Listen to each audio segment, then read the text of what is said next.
Welcome to Spiritual Dessert Trews. Can't even say it. 12! Soul tribes. Billy's talk about his many roles with me wondered about mine. Was I a cosmic detective exploring the ultimate mystery? What happens after you die? What happens after you die? Billy wasn't just giving me the information. He was giving me proof.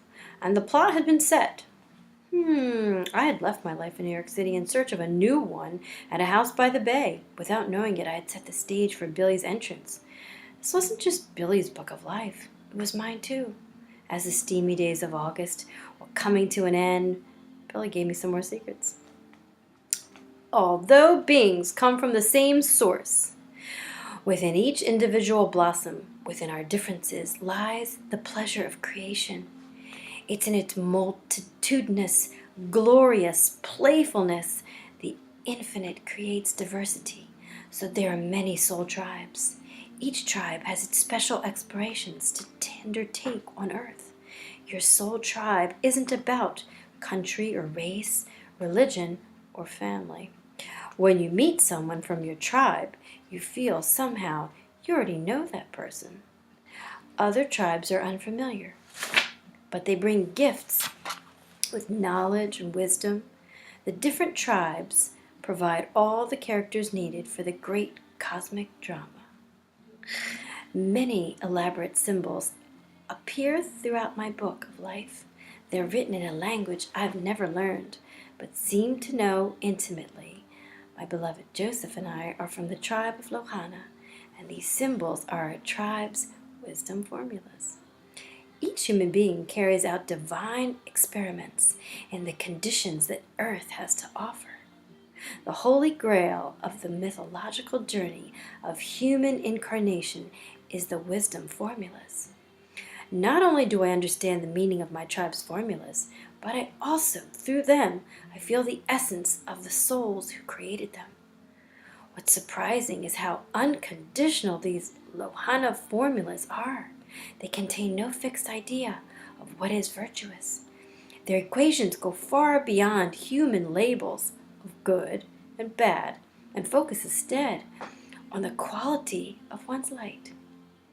They also speak to a great mystery.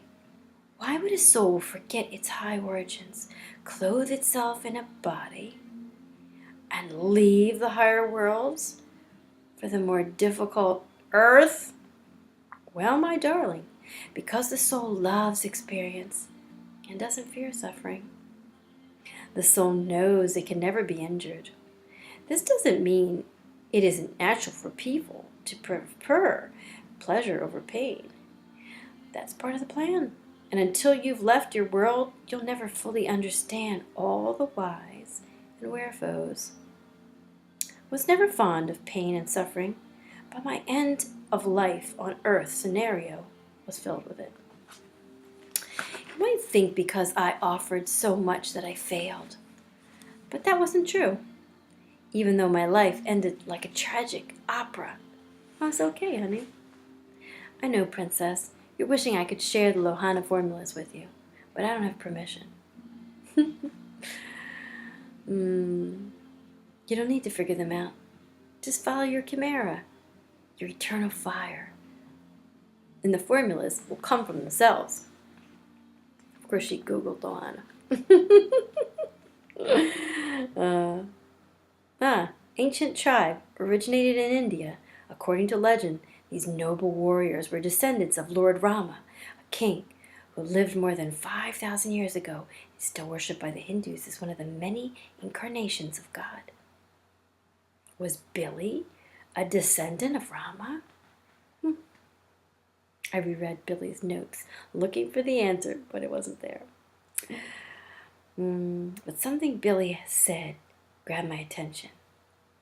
Just follow your chimera, your eternal fire, and the formulas will come of themselves. What was the chimera?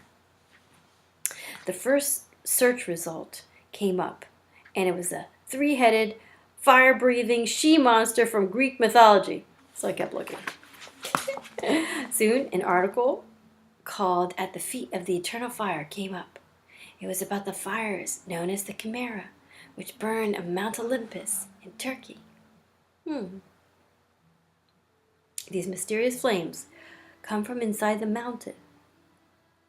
It blazed skyward through holes in the rock. What was my chimera? Where had my fire gone? Writing music had always been my passion, but that wasn't going anywhere. I had to admit that my Greta Garbo self that Billy experienced had lit a spark within me. Maybe being a cosmic detective exploring the world was my new chimera. Patty Malone.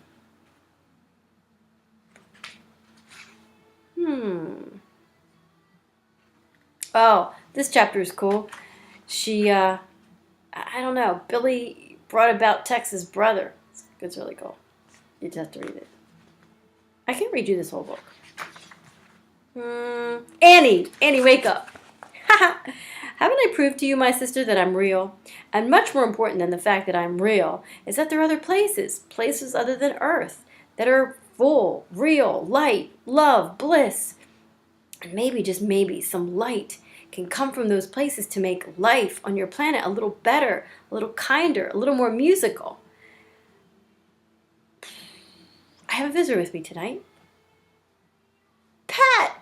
Oh. Dear Tex, they wrote a note.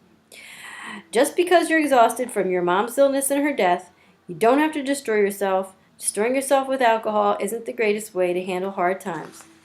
I know you like the idea of fate.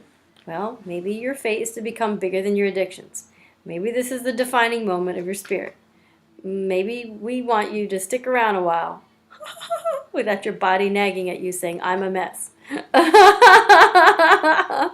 It was really fun for me. No teeth.